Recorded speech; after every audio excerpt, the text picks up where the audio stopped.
Hello everybody, welcome to Nihonten Productions and to another Den Meat reaction. Today we continue and finish the VHS franchise which we debuted or started last month, not last month but in October. And that's the second to last story. There's one more with VHS Beyond after that. But it's the last of the 94 trilogy, and it's VHS 85. Yeah, so I'm gonna start in just a few sec, just a few things to adjust before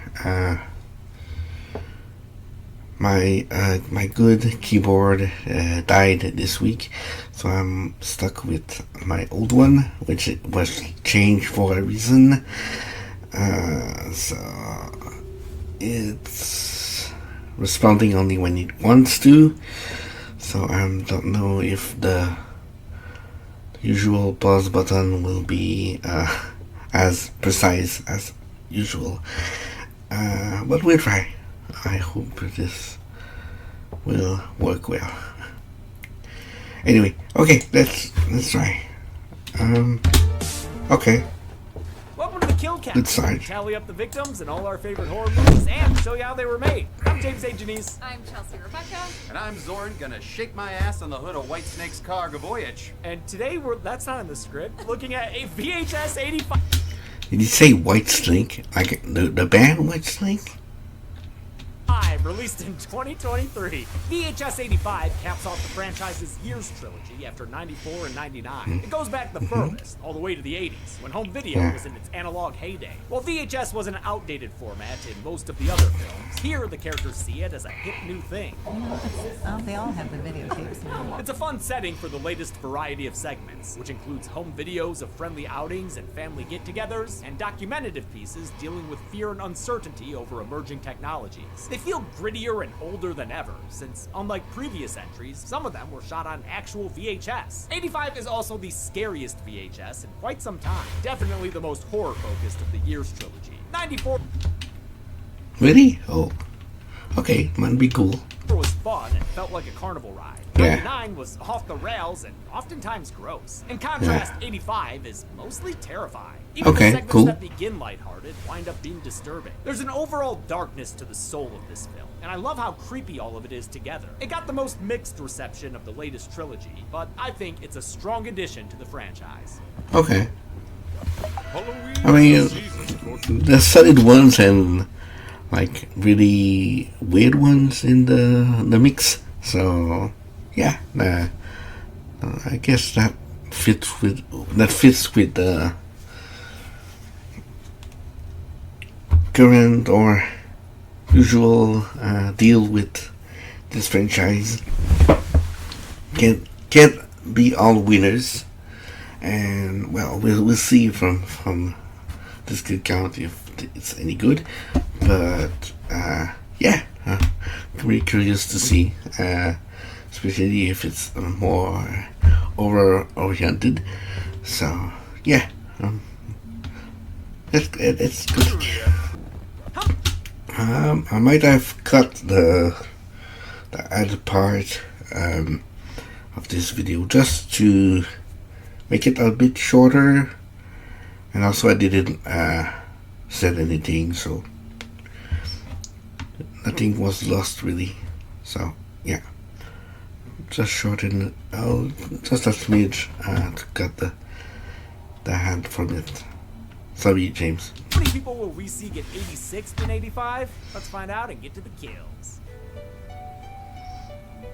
The movie begins with scrambled signals, a bunch of random clips, including a monster truck rally. Wow, that Okay. was foretold back in VHS 94. We don't need more tech, we need a grave digger. VHS 85 doesn't have a framing narrative like the first two films in 94 have. Instead, it does what 99 did and presents its segments as though they were all recorded to the same tape. Just like the stop-motion Army Men, there is one segment that keeps popping up between the others. But we're gonna take a different route this time and combine its pieces at the end to discuss it as a whole. That will allow, for the first time in a VHS kill count, each host to cover two segments.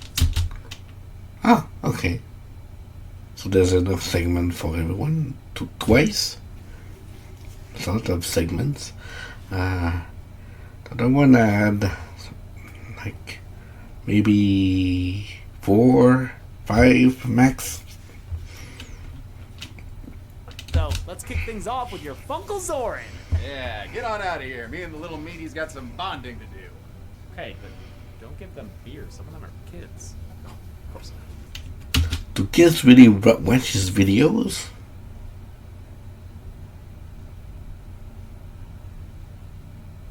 Okay.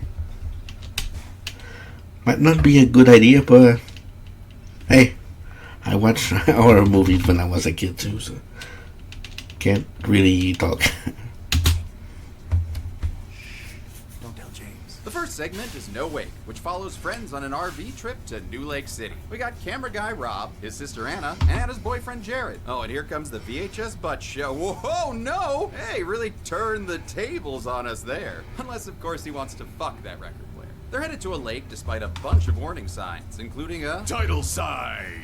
And what's this? No swimming. Ooh, maybe there are carnivorous oil slicks here at Lake Vic? All right, who forgot to proofread the sign? Wow, really thought that was going to say evil. They arrived. Might have been a bit too on the nose, maybe. It would have been something if they would have just unveiled a part of the sea and evil, and then like a Homer Simpson moment. At the actual lake. Yes, I'm looking at you, Tuesday the 17th. And they begin to party with their beer brand beer, which turns out was actually a thing in the 70s and 80s because of a recession. So we'd like to take a moment to apologize for making fun of Titus and Killer Clowns. I miss your old TV show. We then see more friends in the group, like Hot Girl Kelly. Not the Bundy one, but still worthy of audience cheers. And there's also designated foreshadower Kevin. Over my dead body! Oh, spoilers, buddy. And finally, there's Drew, the muscly macho man. Building a tent. Yeah, we're building it right. Okay, Macho Man, calm down. Cameraman Rob is mostly... Oh yeah! Can't help but film her while she listens to her Let's Go to the Mall demo tape. Rob finds the stanky frazzles the squirrel, which inspires a pickup line. Dead squirrel. Okay, I mean, I've talked to a few women, and that's never... I want to see it. Never mind! It worked. Too bad that little conker has run off somewhere, presumably to play with some busty sunflowers. I do like how this segment kinda makes you mistrust Robin, the weird quiet girl, thinking she might be like Lily from Amateur Night, or Wendy from Tuesday the 17th. But, spoiler alert, she's just a little camera shy. The crew hits the lake for water skiing on Kevin's boat. Anna and Jared stay behind for a little one-on-one time. Oh yeah, he's already pitching another kind of tent. His penis. It's a fun afternoon full of... Thanks, Simon. We got it. Didn't have to spell it out. Also, really 80s mustache there. Boozing and cruising in the great outdoors. And even introvert Robin wants to unleash her inner Aquamaniac after a couple of shots from the booze gun. Give me that gun. Whoa, okay. No need to demonetize us. She's just unsobering herself. Her turn is cut short when she suddenly collapses. When they come around to pick her up, Robin's a bobbin face down in a bay of blood. A distant pop hits Kevin in the side, but it's actually this headshot that gets him pinned to the couch. The group realizes that someone is shooting at them from the shore. Drew is hit in the side, and Kelly's jaw is blown off. And another Kapowski ensures that this Kelly dies bayside.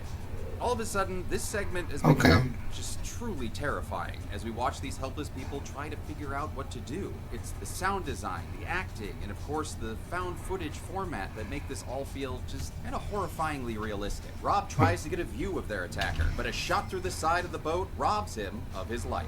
Drew's still drawing breath, but 2 more shots don't help this life preserver live up to its name. With the carnage complete, we briefly cut away to a PSA. 10 p.m. Do you know where your children are? Oh crap! is my son? Sir, I think you pay it too much. When we return to the boat, Okay, that was kind of funny. So I'd get your kids. we learn that this wasn't the last voyage of the dead teeners, because they're Alive! Alive! Can somebody help me up here? Wait, how the hell aren't they dead? Especially Kelly with that Ju-on Yoko face she's got going on. Quiet down, Fox audience. The only person who's still dead is Kevin. Maybe because he was just so eager to join the count. Over my dead body! Everyone returns to shore where they find shell casings and a Roman numeral 7 painted on their RV. Oh, part 7! That's the one with the... Telekinetic teenager! They also find the bodies of Anna and Jared, who have been murdered in their tents. The kills are unseen to us. We only get to experience them through the other characters' grief. And I really like the performances in this segment by the cast of mostly unknown actors, because personally the only ones I've ever seen before were Alex Gallick and Chelsea Grant, who both appeared in the Scare Package anthologies. The group debates whether they're zombies now, but Robin thinks they're something different. I've never felt more alive. Oh, you sound just like a newborn Chucky. I never felt so alive! Drew theorizes their immortality was caused by exposure to the water, since the dead folk never got in it. Anna and Jared stayed on shore to get wet a different way. And Kevin was always just driving the boat. Okay, They so- realized Rob may have gotten the license plate of their attacker on camera. So, At least he's consistent with them. with nothing but, I guess, eternity on their hands, they decide to track down their mystery shooter for a little revenge. We don't kill him. We do exactly what he did to us. Alright, that's it. On to the next segment. Wait, no, but that feels so unfinished. Like these cookies I made for you. Zoran, those are just ingredients. Don't you fucking cook shame me. A bilingual black screen. I mean, getting the ingredients is part of the cooking, right? Just need to finish it now. This into the Spanish language segment, God of Death. In a Mexican news studio, cameraman Luis and lead anchor Lucia de Leon are setting up for their... Also having a kind of unfinished movie is kind of,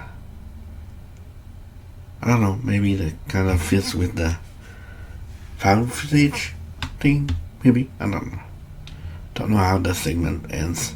Morning broadcast. She's got her reporting gloves on and everything. I love this woman. Lucia throws it to reporter Gabriella, who, despite her own reporting gloves, is still a bit of a novice. Yo soy...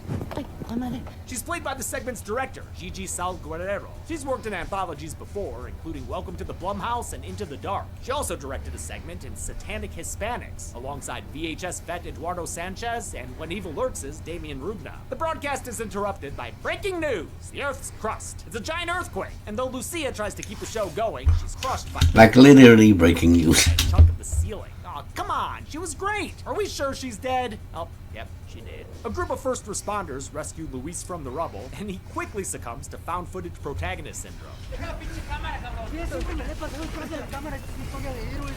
On their way out, he catches a glimpse of another dead crew member, a makeup artist whom we saw earlier. And I guess I'll also add this other crew member as well, since it sounds like nobody else survived the incident.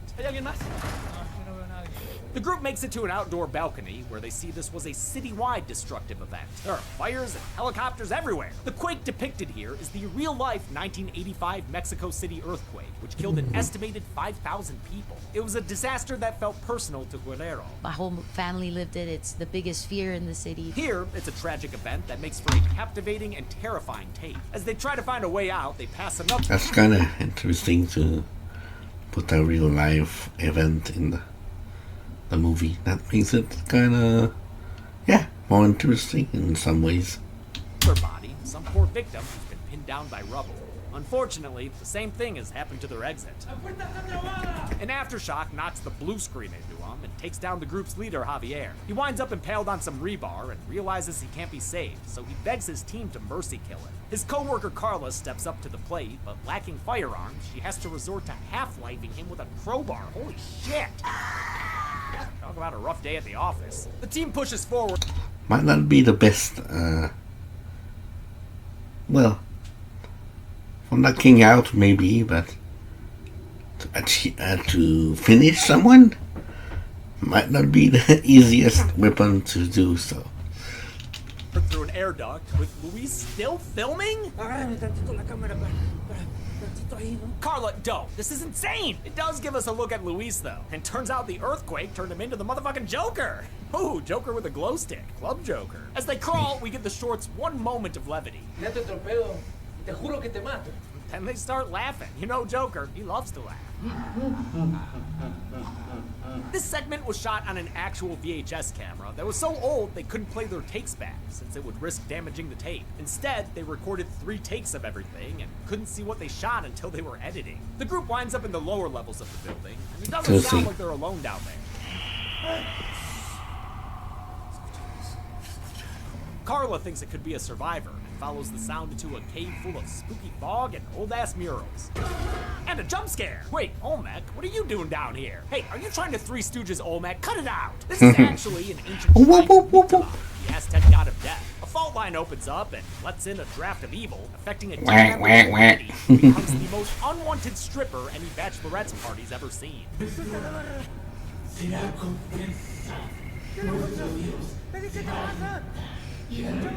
This segment just turned into Evil Dead meets The Descent. Eddie attacks a guy named Miguel with a blow to the throat, killing him. Mictlan himself then appears behind Eddie and forces him to rip out his own heart. Mictlan, you don't want to go and eat a snack like that. Carla flees through a nearby Kalima! Isn't able to squeeze through, probably because of the clunky-ass camera. Mictlan gets all up in his face, but throws him down without killing him. That honor is given to a freshly cleaned Carla, who's now succumbed to the god's influence. She stabs Luis with a crowbar before removing his heart for its big close-up. Then she strips down naked, and presents her holy body and Luis's heart as an offering to Mictlan. Damn, must be good to be a god. You got naked chicks bringing you hearts on demand. Carla praises his name as the building collapses and buries her in the rubble. The segment ends with footage of the earthquake's aftermath, and Gabriella calling it a day to be remembered. Still not sure why that chick got naked, though. Was it because she was under Mictlan's spell? You don't need an excuse like that. Okay, no. All right, we're good. They don't get to see your nipples for free. James is naked over here. The program takes a commercial break before its next segment, Techno God, or Technokadu, produced by Axabax Productions. It was written and directed by Natasha Kermani, who previously directed Lucky, written by and starring Bria Grant. Kermani developed the story with writer Zoe Cooper, who also did Ozzy's Dungeon for VHS 99. Okay. Techno God is a recording of the last performance of a one-woman show. We've got cameras looking towards the stage, towards the audience, a handheld one, even a security cam feed. This is incredible coverage for a black box theater. The artist on stage is Ada Lovelace, presumably named after the famous mathematician, who was also Lord Byron's daughter and just generally part of that weird era of geniuses who would die if you coughed on them too hard. Anyway, let's see what her show's all about.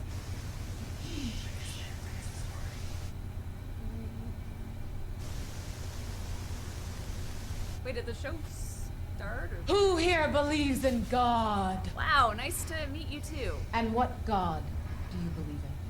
That's one way to start a show. Yahweh? Joe Hendry. I believe in Joe Hendry.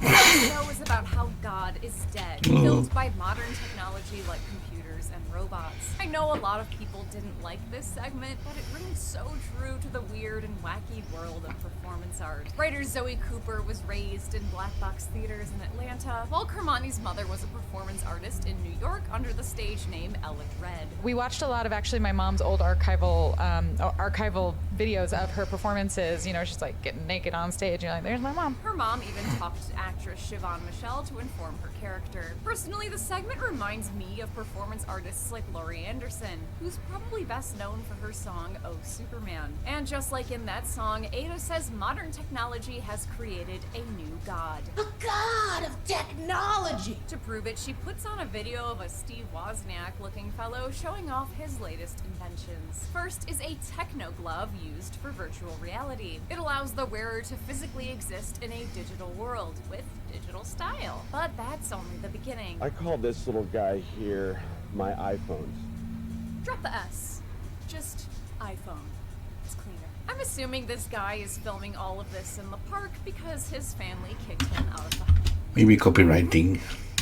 And to top it all off, He's a no-shoes guy. His grand finale is showing off how he can drink lukewarm coffee in the virtual world. Truly, the limits of the human imagination are boundless. These goggles were actually based on a real system from the late 80s developed by Jaron Lanier, who really called it the iPhone. I still think the segment hits it a little too hard, though. iPhones, iPhones, iPhones, iPhones, iPhones, my iPhones. Lanier also may have literally coined the term virtual reality. His iPhone didn't take off, however, maybe because it cost $250,000. The tech bro tells us that this will be the future if Mark Zuckerberg can ever get the legs to work, and Ada intends to demonstrate his product here today. She quick changes into a Matrix-looking leather suit, which the guy in the video selfishly did not wear, and blasts herself into cyberspace. She boots up a Tron-style city and attempts to summon the so-called god of technology, whom she describes as being a child. Our real-life future overlords are currently architecting our demise on Roblox, so she's not wrong here. Ada Yeah, kinda accurate. does all this through the power of performance art. It's very performance artsy. God of technology is a myth for the new era. A myth, a myth, a myth. This is basically just us playing around with our soundboard on stream. With a dash of Paul McCartney Catboy. Ada waits for someone to show up like she's on mic in the lobby of an asymmetrical horror game. Finally, someone, or something, does. After the Loop Group performers finish wondering what's happening, Ada puts on her helmet to check it out. Things get too scary pretty quickly, but she isn't able to remove the helmet. This is Subject 99 all over again. She's trapped inside the digital world when I mean, it wasn't, how can I say that?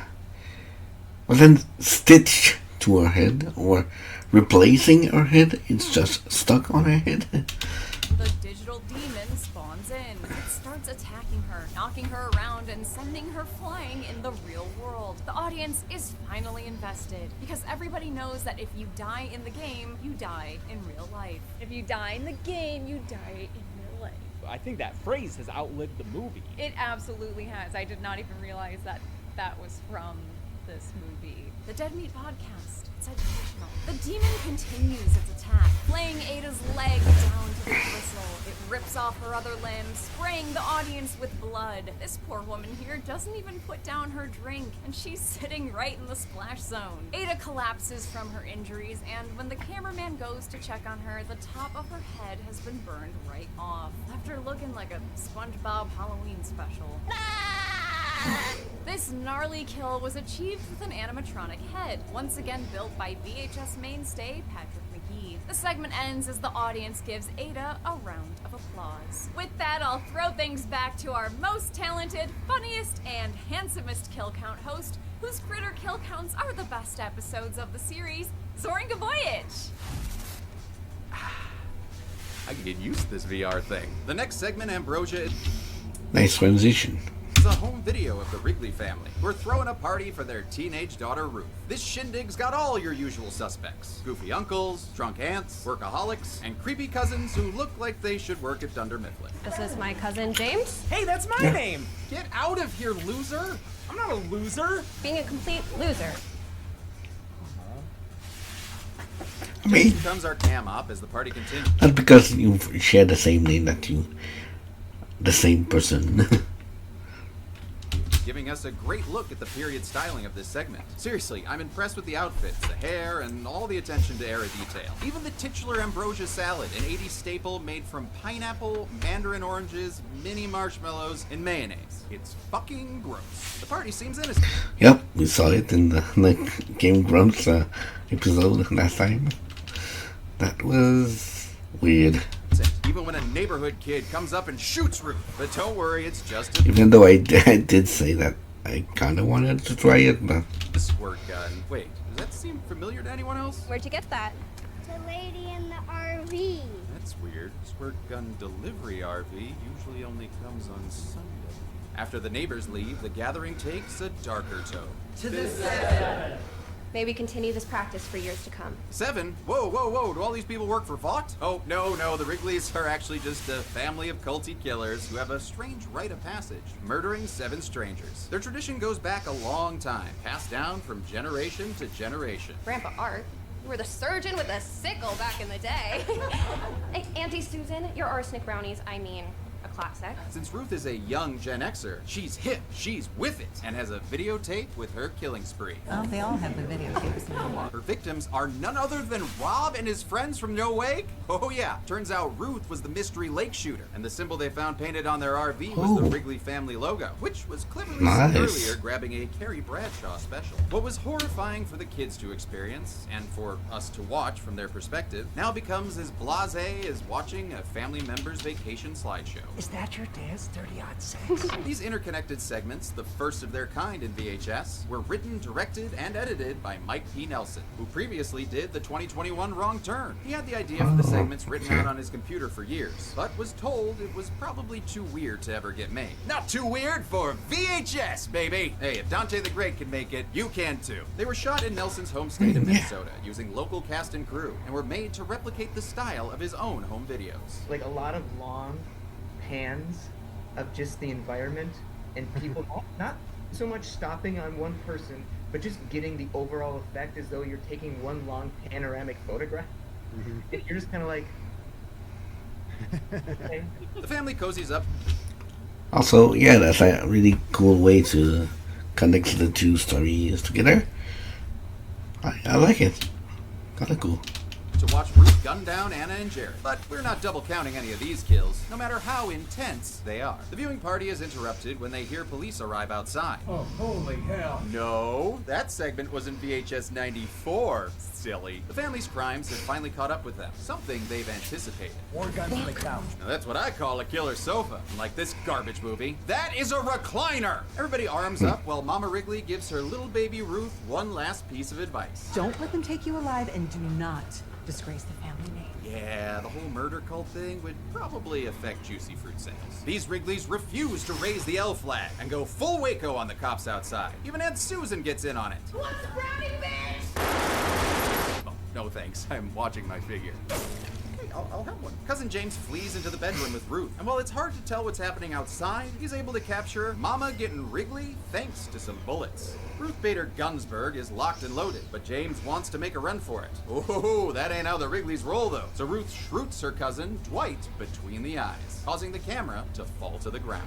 It captures Ruth's last stand as the cops break in and gun her down. A little bit later, she proves this Wrigley's death has long-lasting freshness and just gets right back to killing. Boy, she sure loves killing. Just can't wait to kill again. Not even a shot through the head can put her down now, thanks to the water she was spritzed with from that squirt gun. Same squirt gun Rob and his friends used as a vodka vessel. Flashbacks, or rather footage that hasn't been recorded over yet, show Rob and... I didn't even realize that that's what he meant earlier. I probably didn't pay attention to the water gun in the previous segment.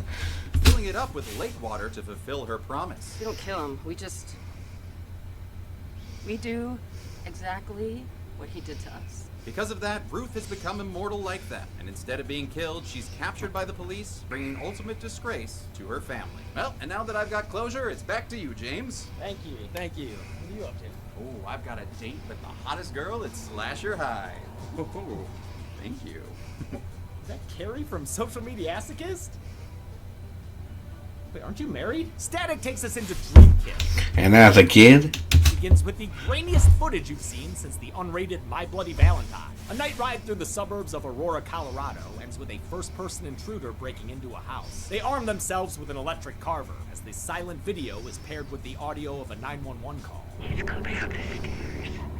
I think he's on the stairs. Oh my god. It's genuinely disturbing, especially when the intruder finds the caller and slits her eye open like he were Luis Buñuel. Later, forensic videographer Bobby and Detective Wayne investigate the bloody crime scene. It's exactly as we saw it go down in the grainy tape. The only thing is, that tape was mailed to the police department last week, and this murder just happened a few hours ago. I saw this murder. Jesus Christ, that tape is real. Somehow, the murder was filmed before it ever happened. It's fucking impossible. And a really cool premise. Dream Kill was directed by Scott Derrickson, who co-wrote it with frequent collaborator C. Robert Cargill. They're the guys behind The Black Phone and both Sinister films, all of which feature Bobby's actor James Ransone. He's the most high-profile actor we've seen in a VHS segment, and while that takes away from the realism a bit, I'll forgive it, since I think the segment's cool. After an eye-popping interruption, yeah, I'm talking to you, we thump into our second tape of the segment. It sees the intruder breaking into another home while distorted dialogue plays. It's pretty hard to understand. Wait, did it say hamburger lady?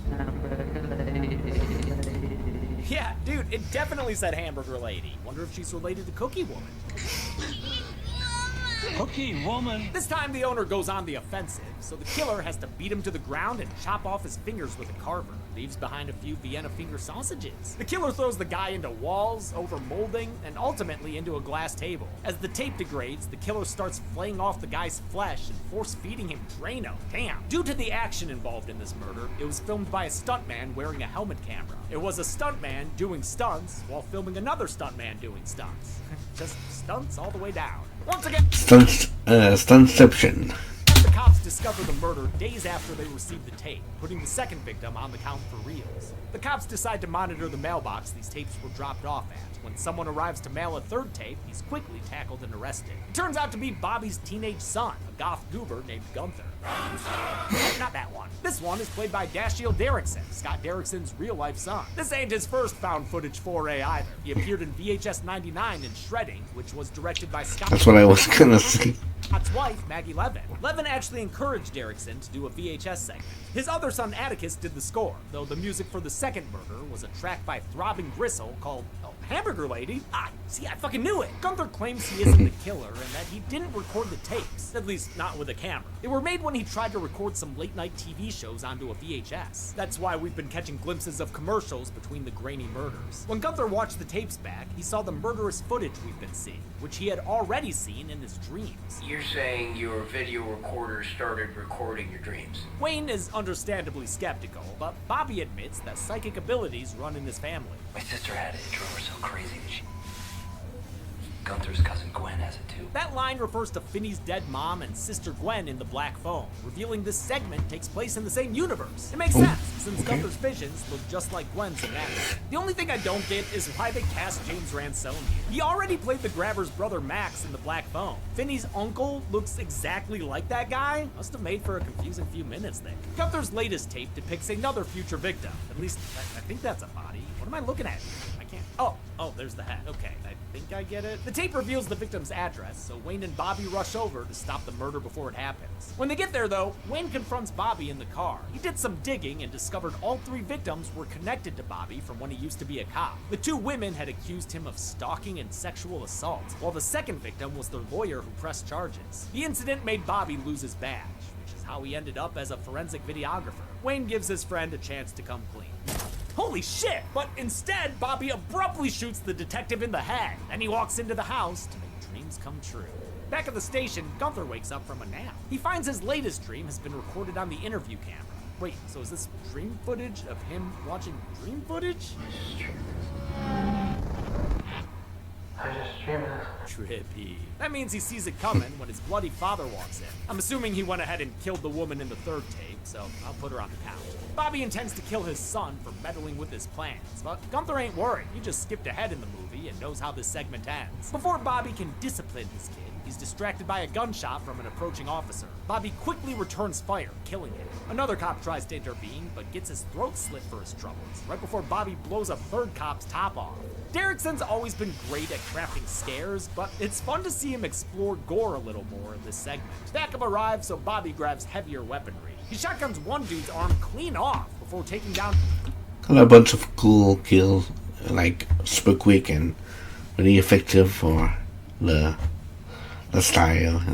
his buddy with a chunky headshot. The Bobinator gets ready to continue his killing spree, but he's stopped dead in his tracks by a headshot from behind. It's Gunther, who stares in shock as his dream and this tape comes to an end. Our next segment... Oh my god, I just saw into the future. Why? What'd you see? Oh my god, I just saw into the future. Why? What'd you see? This! I saw this! I saw you walking in to do the next segment! So you can see like a minute into the future. Yeah, I guess that's not that cool. No, this movie began. I mean, depends on what happens in that minute. Yeah. I'm sorry. It depends on what happens, right? How many sorry VHSOBs got killed in the middle of the Reagan era? Let's find out and get you. Aha! I found a Chelsea tape. So let's find out what it's like for you to face your own mortality. Okay. Oh, I really thought there'd be a resistance to that. Yeah, apparently fans have nicknamed me the Chaos Gremlin. I'm learning this for the first time today. Chaos Gremlin. Why? Reject morality and freaking any sense of value. Watch Chibidoki. I am a farmer. I believe in capitalism, and I believe in touching my cousin. He's French kissing an alien's anus. Delicious. And I'm gonna put an anus on the floor. So this is my teleportation anus. Don't touch me. I am a VTuber. I have several diseases. I don't mind being compared to Iron Man. I was reading chat, you scumbags! I mean,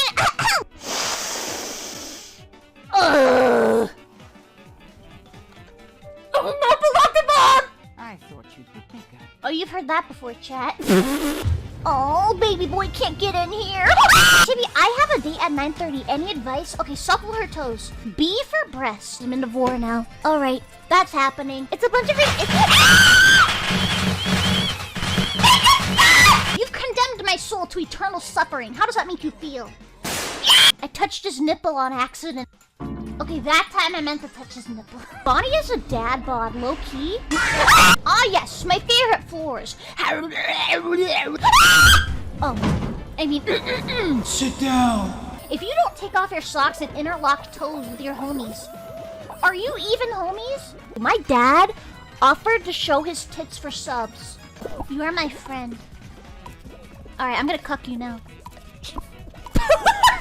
You guys ejected me, I wasn't sus. Dark deception. Mommy, sorry. Mommy, sorry. Just kidding, I'm a gamer. Loser. That's right, baby. Alright, I have sharded. That's right. I am a gamer. Okay. That's cool. Didn't know that. Hey, you ever figure out how you're still alive after last week's tape? Oh yeah, some kid squared me with a little water gun, and now I'm immortal. Cool. It is cool. That look. Okay, rolling on camera test, making sure the new switcher is working.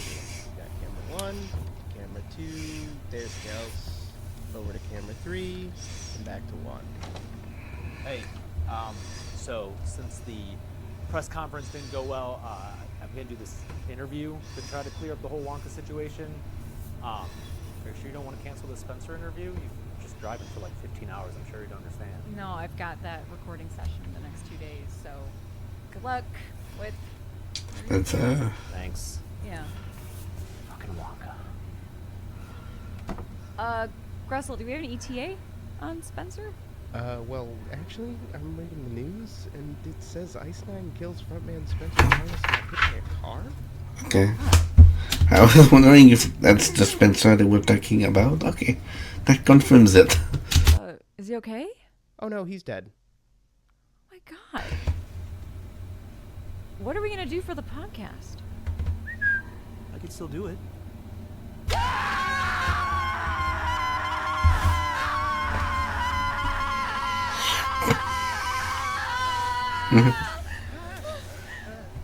Yo, didn't expect that.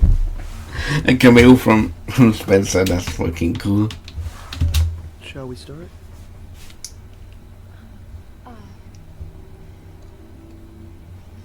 I mean, these are useless. So you're a ghost. I mean, after James doing a bunch of cameos in his videos. That makes almost sense to, you know, do it the other way. What's that like? Well, it's not great. I'm basically doomed to wander the earth until I exact vengeance upon those who have wronged me. Something like that. Sounds rough. If you don't mind me asking, how did you die? Well, my car broke down on the way over here. I tried to flag someone down, and then out of nowhere, this asshole swerves off the side of the road, hits me, and drives on, and lets me bleed out on the side of the road. Oh my god. They Stephen King'd you. They Stephen King me. Stephen King me, and the worst part... Okay. is I was sleepy when I died, and so I'm sleepy forever. That can't be fun for you. Mm-mm. I had enough of that when I was... Mustn't be a fun feeling to be constantly like on the verge of sleeping. I know for a fact that it's not very fun to be in that state, so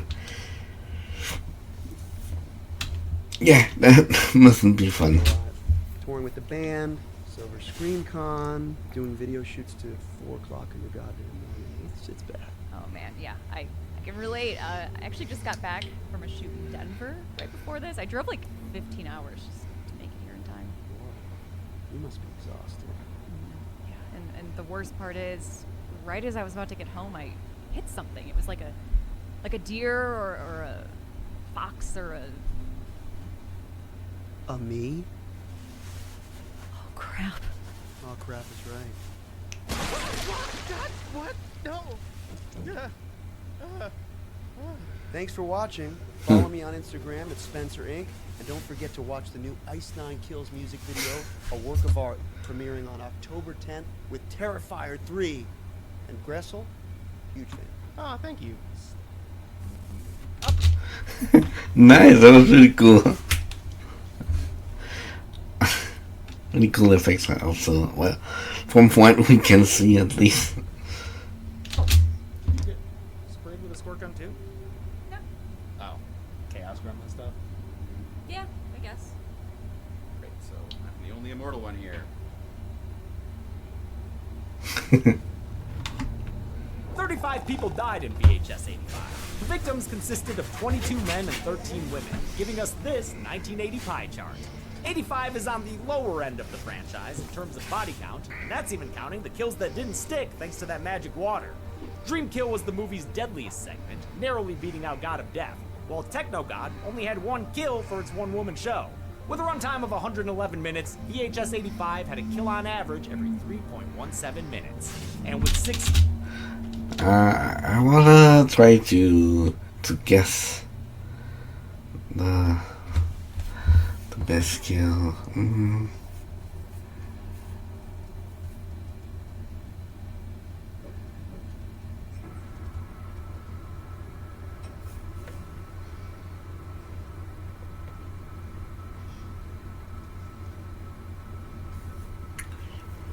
Maybe Gary from the last one, maybe because it was off screen. Maybe one of the headshots from was it the first one?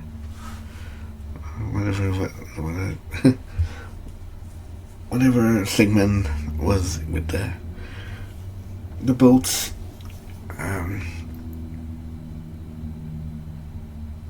But the best one,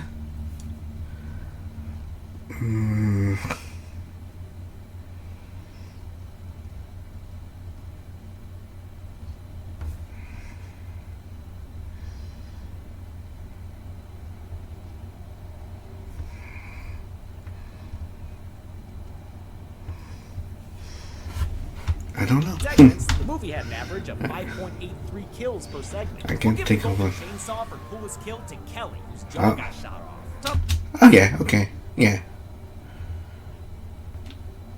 Makes sense. Thing to live for eternity with. Great, disgusting effect she's walking around with the whole time. Dull machete for lamest kill will go to the Ambrosia paramedic, gunned down off screen after a Ah. guilty Sweet 16. Oh yeah, I didn't think about that one. Yeah, makes sense. And that's it. VHS 85 came out in But that follows the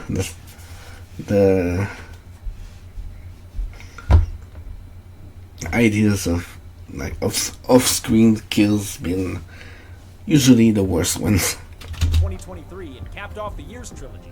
The next installment looks to be more genre-themed with a sci-fi bent for VHS Beyond. It just came out on Shudder, so make sure you watch it before we cover it next week. Until then, I'm James A. Janice. I'm Chelsea Rebecca. I'm a man who remade Back to the Future with a gorilla in a movie called Mondo Monkey A Go-Go. This has been the Kill Count. That's an idea. Next kill count. The Halloween season is upon us, so we can finally do the movie you've all been asking us to do. Let's go. Halloween Ends is the final chapter of the latest Halloween trilogy that started with the 2018 requel. It sends off Laurie Strode with a climactic battle against her nemesis, her granddaughter's new boyfriend. This is not how it works. Yeah, you wouldn't think so, but this movie puts Michael on the back burner so another guy can take up the Myers mantle. I'm Michael Myers. No, not you. I'm talking about the cool new character, Corey Cunningham. No pressure. It's a weird decision for a grand finale, and fans were understandably upset. Just let me be mad. Why can't I be mad?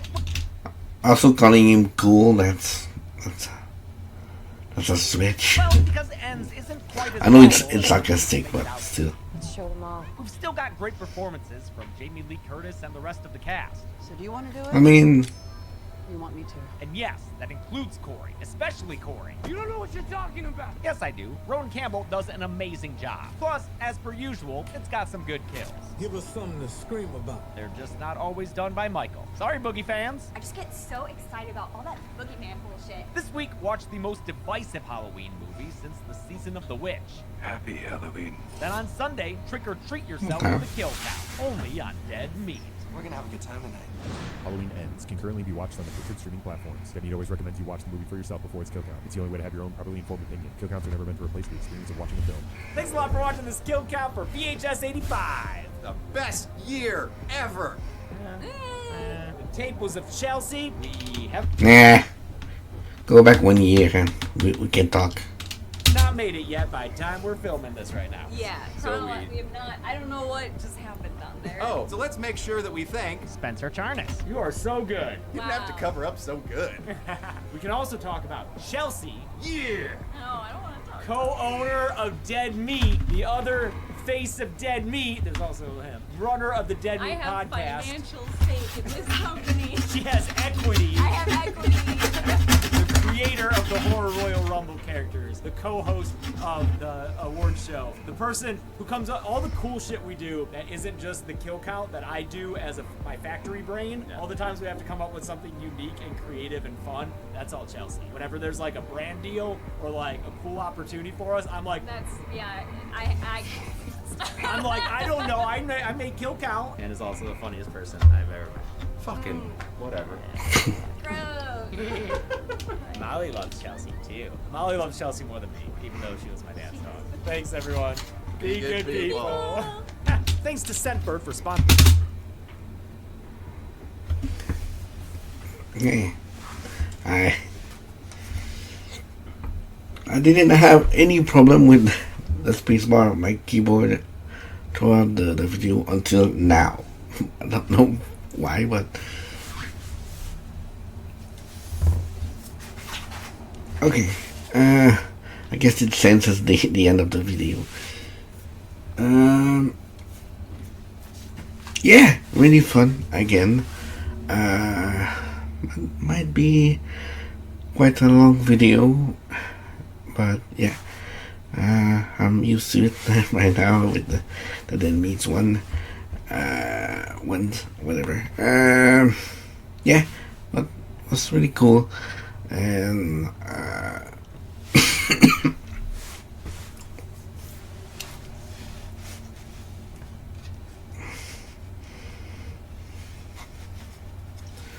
seems like one of the VHS movies that I kind of want to check for myself. Like I said, didn't know really that much for those movies beforehand. Always fun to learn it from James. So yeah. Yeah, I don't think I have anything else to say about it. Mostly I agree with the kids. I couldn't even find or think of one to put in the best one. But yeah, after thinking about it, yeah, that makes sense, kind of. Mostly because of the effects on her jaw, which makes sense. Anyway, okay, so if you made it this far into the video, thank you for watching. Leave a like and a comment. Tell me what was your favorite kill of the movie, and yeah.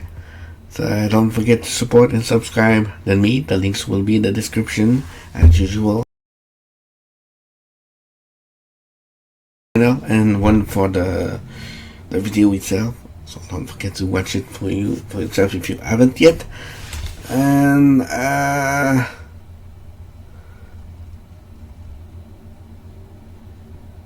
yeah, subscribe to my channel for more content, reaction stuff on the Fridays, and animation and VTubing on the others.